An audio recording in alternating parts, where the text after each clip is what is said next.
हमारे व्यस्त जीवन में ईश्वर की आवाज़। हमारे जीवन में कई छोटे सांसारिक उद्देश्य होते हैं जो हम समय रहते दुनिया में पूरा करते हैं। पढ़ाई करते हैं, पढ़ाई पूरी करनी है, नौकरी ढूंढना है, जीविका के लिए नौकरी ढूंढते हैं, काम पे काम बदलते भी हैं, मकान बनाते हैं, छोटा फिर तोड़ के बड़ा, फिर ऊपर मंजिला। व्यवसाय में भी कई तरह के व्यवसाय हम करते हैं। ये सब व्यवसाय दुनिया के सांसारिक उद्देश्य हैं, पर यही अंत नहीं है। क्या हम शादी करें और सेटल हो जाएं? क्या हम मकान बनाकर, नौकरी ढूंढकर, बच्चे पैदा कर सेटल हो जाएं? क्या हम इसी को सेटल होना कहेंगे? हम इस पर चिंतन करें। बहुतों को लगता है, जो चेतनशील हैं, कि हमारे जीवन में एक बड़ा, एक बृहत, एक परम उद्देश्य है, जिस पर आज हमें चिंतन करने की जरूरत है। और वह बड़ा उद्देश्य है परम सत्ता की खोज, जीवन के स्रोत की खोज, सत्य की खोज। संत अगस्तीन कहते हैं, हमारी आत्मा उसके लिए तब तक प्यासी है जब तक हम उस ईश्वर को नहीं पा लेते। ख्रिस्त जयंती का सप्ताह 29 दिसंबर 2022 बृहस्पतिवार। पहला पाठ संत यूहन्ना का पहला पत्र अध्याय 2 पद संख्याएं 3 से 11, संत लूकस का सुसमाचार अध्याय 2 पद संख्याएं 22 से 35। आज के सुसमाचार में ईसा के माता पिता प्रथा के अनुसार ईसा को, जो एक पहलौठा बेटा था, ईश्वर को समर्पित करने के लिए मंदिर ले जाते हैं और पहली बार नन्हे बालक को, ईसा को, शुद्धिकरण के लिए ले जाया जाता है। और प्रथा थी, धनी होंगे तो जानवर, मध्यम वर्गीय परिवार होंगे तो मेमना, और गरीब होंगे तो कबूतर के जोड़े। ये गरीब थे, इसलिए कबूतर के 2 जोड़े लेकर के मंदिर में गए, उसको बलिदान चढ़ाया। कैसे ईसा का शुद्धिकरण, मां का शुद्धिकरण संभव है, इसे समझने के लिए पहले हमें समझना पड़ेगा कि ये जीव बलि क्या था, पशु बलि की प्रथा क्या थी।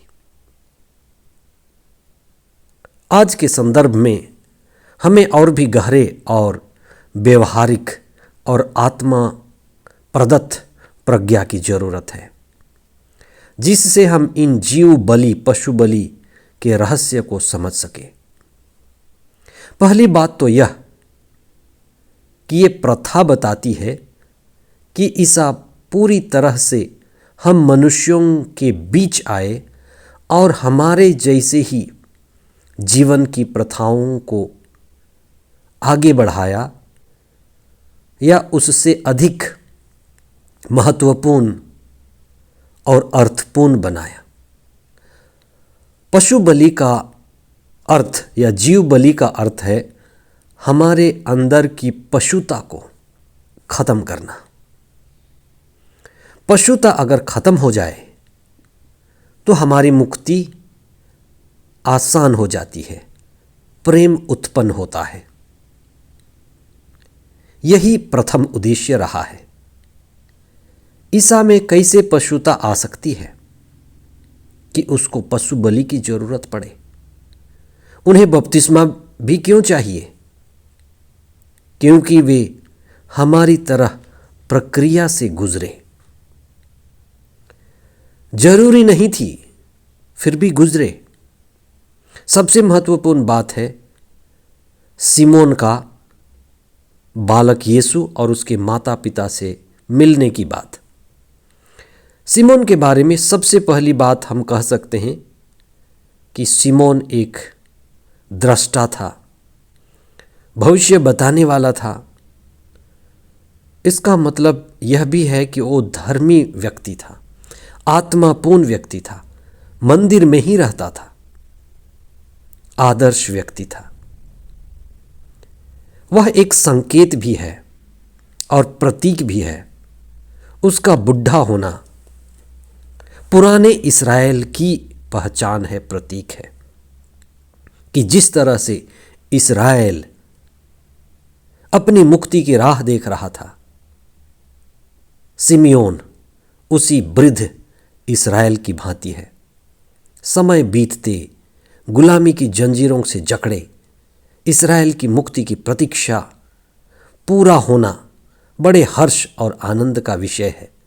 इसलिए ईसा का आना, मंदिर में आना और सिमोन के द्वारा पहचाना जाना एक अद्भुत घटना है कि अब दिन बदलेंगे, कि अब अच्छे दिन आएंगे, कि अब ईश्वर असहाय लोगों का सहारा बनेगा, कि हमारी पूर्ण मुक्ति न केवल राज्य की, न केवल बाहरी, लेकिन शारीरिक मानसिक बंधन टूटेंगे और आध्यात्म बढ़ेगा। हमारा संपूर्ण जीवन एक साधना है, ईश्वर की प्रतीक्षा की साधना। संपूर्ण जीवन ईश्वर को खोजने, ईश्वर को पाने और ईश्वर में आनंदित होने की साधना है। सिमोन के जीवन में इसी साधना को हम देख सकते हैं। यह समय हमारी पूरी शक्ति, यहाँ तक कि हमारा जीवन भी दांव लगाना पड़े तो लगा दे। बहुत लोग यही करते हैं। जीवन का उद्देश्य ही है जीवन दाता को पहचानना। जीवन का उद्देश्य ही है जीवन के स्रोत को ढूंढना, उसको पाना, उससे मिलना और उसमें विलीन हो जाना। और उस जीवन में विलीन होने के लिए कोई रुकावट है तो अहंकार है, दुख है, उसको हटाना, उसको साफ करना और मुक्ति के मार्ग में अहंकार को तोड़ फोड़ करके आगे बढ़ना। इसलिए हम इस पर चिंतन करें कि मेरे जीवन का परम उद्देश्य क्या है। आज तक आपकी क्या उम्र हो गई है और इतनी उम्र में आपको क्या मिला है? क्या आप अपने जीवन से संतुष्ट हैं या जिस दिशा में गति कर रहे हैं वो गति करने योग्य दिशा है? अभी आपको क्या हाथ लगना है, क्या हाथ लगा है? और अगर इसी दिशा में जाते रहे, हो सकता है 5 साल बाद, 10 साल बाद मृत्यु सैया पे आखिरी सांसों में क्या आप कह सकते हैं कि जो जीवन मिला था उसका उद्देश्य पूरा हुआ, जीवन दाता से मिलन हुआ?